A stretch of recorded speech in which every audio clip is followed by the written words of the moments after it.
नमस्कार, सुलगता सवाल देख रहे हैं और मैं हूं आपके साथ दिव्या सिंह। देश भर में पहलगाम हमले को लेकर गुस्से का माहौल है। जिस तरह से धर्म पूछ पूछ कर हिंदुओं को मौत के घाट उतारा गया, उसके बाद हिंदुओं में आक्रोश देखा जा रहा है और इसे देश के मुसलमान काफी ज्यादा टेंशन में हैं और डरे हुए भी। जो मुस्लिम संगठन वक्फ कानून के खिलाफ जमकर बवाल काट रहे थे, आज वो शांत नजर आ रहे हैं। साथ ही बैकफुट पर भी। पहलगाम हमले के बाद बैकफुट पर आए मुस्लिम संगठनों पर तमाम तरह के सवाल सुलग रहे हैं। पहलगाम हमले के बाद देश में बवाल। बैकफुट पर कैसे दिख रहा मुस्लिम संगठन? क्या कमजोर पड़ जाएगा वक्फ आंदोलन? ओवैसी ने क्या की मुसलमानों से अपील? इन सवालों ने सियासी पारा हाई कर दिया है और हर तरफ बवाल भी मचा हुआ है। सुलगता में आगे बताएंगे छत्तीसगढ़ में कितनी है वक्फ की संपत्ति, ये ताजा मामला जो सामने आया है। लेकिन सबसे पहले बात बैकफुट पर आए मुस्लिम संगठन की। जम्मू कश्मीर के पहलगाम में 28 निर्दोष पर्यटकों की बेरहमी से हत्या कर दी गई। धर्म के बुनियाद को आधार बनाकर हिंदू समुदाय के लोगों को मारा गया। सैलानियों से उनका धर्म पूछा, कलमा और अजान सुनाने के लिए कहा और फिर उन्हें गोली मार दी। ऐसे लेकर देश भर में गुस्सा है और मुस्लिम संगठन भी हमले की निंदा कर रहे हैं। इस हमले के चलते वक्फ कानून के खिलाफ आंदोलन कर रहे all India Muslim personal law board और मुस्लिम संगठन काफी चिंतित है। All India Muslim personal law board ने पहलगाम हमले पर शोक जाहिर करते हुए वक्फ कानून संशोधन के खिलाफ अपने विरोध प्रदर्शन को अगले 3 दिनों के लिए स्थगित करने का फैसला किया है। इसके अलावा वक्फ कानून के खिलाफ आंदोलन चला रहे जमीयत उलमाए हिंद भी चिंतित है और उसे लग रहा है कि इस हमले से वक्फ कानून के खिलाफ मुस्लिम संगठनों की लड़ाई कमजोर पड़ सकती है। क्यों AIMIM 3 दिन नहीं करेगा आंदोलन? दक्षिण कश्मीर के पहलगाम में हमला किया गया, जिसमें 28 लोग मारे गए। 2019 में पुलवामा हमले के बाद ये कश्मीर में सबसे बड़ा हमला है। All India Muslim personal law board के प्रवक्ता सैयद कासिम रसूल इलियास ने एक बयान जारी कर कहा कि कश्मीर में पर्यटकों पर हमले पर मुस्लिम पर्सनल लॉ बोर्ड शोक व्यक्त करता है और उसमें वर्तमान में जारी अपने विरोध कार्यक्रमों को अस्थायी रूप से स्थगित करने का फैसला किया है। उन्होंने कहा कि शोक संपन्न परिवारों के साथ एकजुटता दिखाने के लिए बोर्ड ने वक्फ अधिनियम में विवादास्पद संशोधनों के खिलाफ अपना अभियान 3 दिनों के लिए सस्पेंड कर दिया है। All India Muslim personal law board और मुस्लिम संगठनों ने 1985 में जिस तरह शाबानो मामले को लेकर आंदोलन चलाया था, उसी तरह से वक्फ कानून को लेकर भी मुस्लिम पर्सनल लॉ बोर्ड अभियान चला रहा है ताकि जन आंदोलन बना सके। मुस्लिम पर्सनल लॉ बोर्ड ने वक्फ कानून के खिलाफ सुप्रीम कोर्ट से लेकर सड़क तक लड़ाई छेड़ रखी है। मुस्लिम संगठन वक्फ कानून के खिलाफ कोर्ट में कानूनी लड़ाई लड़ रही है तो सड़क पर उतरकर विरोध प्रदर्शन भी कर रही है। बोर्ड देश भर में वक्फ बचाओ अभियान चला रहा है, जिसके तहत अलग अलग राज्यों में जाकर कानून के खिलाफ आवाज उठाई जा रही है। मुस्लिम पर्सनल लॉ बोर्ड वक्फ बचाओ अभियान को पहले फेज में 87 दिन तक चलाने के लिए रूपरेखा बनाया। देश भर में वक्फ कानून के विरोध में 1 करोड़ हस्ताक्षर कराने और इसे PM मोदी को भेजने की रणनीति बनाई गई। मुस्लिम बोर्ड के मुताबिक वक्फ कानून के खिलाफ उनका आंदोलन तब तक चलता रहे जब तक कानून को पूरी तरह से निरस्त नहीं कर दिया जाता। वक्फ कानून के खिलाफ वक्फ बचाओ संविधान बचाओ अभियान का नाम दिया गया है क्योंकि बोर्ड इसे संवैधानिक अधिकारों से जोड़ता है। किसके तर्ज पर वक्फ आंदोलन? वक्फ कानून को पूरी तरह निरस्त करने के लिए मुस्लिम पर्सनल लॉ बोर्ड हैदराबाद और दिल्ली के बाद देश के अहम शहरों में आंदोलन करने का प्लान बनाया था। 30 अप्रैल को रात 9 बजे देश भर में लोग अपने घरों, दफ्तरों और फैक्ट्रियों में आधे घंटे के लिए लाइट बंद कर ब्लैक आउट के जरिए प्रतीकात्मक विरोध करेंगे। 7 मई को दिल्ली के रामलीला मैदान में मुस्लिम पर्सनल लॉ बोर्ड की अगुवाई में रैली रखी गई। वहीं सुप्रीम कोर्ट ने जिस तरह वक्फ कानून को लेकर टिप्पणी की थी, उसके बाद सरकार को जवाब के लिए 7 दिन का समय दिया। उससे मुस्लिम संगठनों के हौसले बुलंद हो गए थे। मुस्लिम संगठन इसे अपने पक्ष में मान रहे थे। मुस्लिम संगठनों को मुस्लिम समाज ही नहीं बल्कि देश के दूसरे समाज का भी समर्थन मिल रहा था। ऐसे में मुस्लिम संगठनों का कहना है कि वक्फ कानून को निरस्त करने तक विरोध प्रदर्शन करते रहेंगे।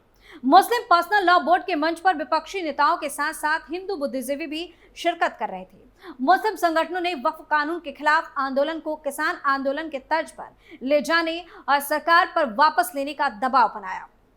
लेकिन पहलगाम हमले के बाद मुस्लिम संगठन पूरी तरह से बैकफुट पर खड़े नजर आ रहे हैं। कैसे हमले से बैकफुट पर खड़े मुस्लिम? पहलगाम हमले में जिस तरह धर्म का पैटर्न दिखा, उसे लेकर देश में अलग अलग तरीके से माहौल बन गया है। पहलगाम में एक खास धर्म के लोगों को टारगेट किया गया। दहशतगर्दों ने पर्यटकों से पहले उनका धर्म और नाम पूछा और उनके परिचय पत्र देखा। यही नहीं, कलमा और अजान सुनाने के लिए भी कहा और फिर हिंदू बोलकर गोली मार दी। जिस तरह से धार्मिक एंगल का इस्तेमाल किया, उसे कश्मीर ही नहीं बल्कि देश के मुस्लिम भी चिंतित हैं। जिस तरह धर्म और नाम के बुनियाद पर लोगों को मारा है, उसके जरिए अब सांप्रदायिक रंग दिया जा रहा। मुस्लिम संगठन मान रहे हैं कि देश के माहौल को बिगाड़ने की गहरी साजिश नजर आ रही है। क्या वक्फ के खिलाफ कमजोर पड़ेगी लड़ाई? देश के मुस्लिम उलेमाओं और मिल्ली संगठन भी चिंतित है। उनका कहना है कि जिस तरह से धर्म के आधार पर लोगों को मारा गया है, उसका असर समाज पर भी पड़ रहा है। हिंदुओं में काफी गुस्से का माहौल देखा जा रहा है। इसके चलते वक्फ कानून के खिलाफ उनकी लड़ाई कमजोर पड़ सकती है। मुस्लिम संगठनों का मानना है कि वक्फ कानून के खिलाफ लड़ाई अब पूरी तरह कमजोर पड़ सकती है, क्योंकि कुछ लोग उसे अब अलग ही रंग देने की कोशिश कर सकते हैं। इसके अलावा वक्फ कानून के खिलाफ जिस तरह से हिंदू समुदाय का समर्थन मिल रहा था, वो अब मिलना मुश्किल है। हमले के बाद देश का माहौल बदला हुआ नजर आ रहा है। यही वजह है कि all India Muslim personal law board ने वक्फ कानून के खिलाफ अपनी लड़ाई को 3 दिन के लिए रोक दिया। इसके अलावा मुस्लिम संगठन और उलेमाओं ने पहलगाम हमले की निंदा करते हुए देश के साथ खड़े होने का ऐलान भी किया। ओवैसी ने क्या की मुसलमानों से अपील? AIMIM के सांसद असदुद्दीन ओवैसी ने देश के मुसलमानों से अपील की है कि शुक्रवार को जब वो नमाज पढ़ने मस्जिद में जाएं, तो अपनी बांह पर काली पट्टी बांध कर जाएं। उन्होंने इसको लेकर video social media site X पर जारी किया। इसमें उन्होंने कहा कि किसी को भी इस्लाम के नाम पर मासूम लोगों की हत्या करने की इजाजत नहीं दी जा सकती, इसलिए पहलगाम हमले की भरपूर आलोचना की जानी चाहिए। जम्मू कश्मीर के पहलगाम में पर्यटकों को निशाना बनाया गया था। इस हमले में 26 लोगों की मौत हो गई।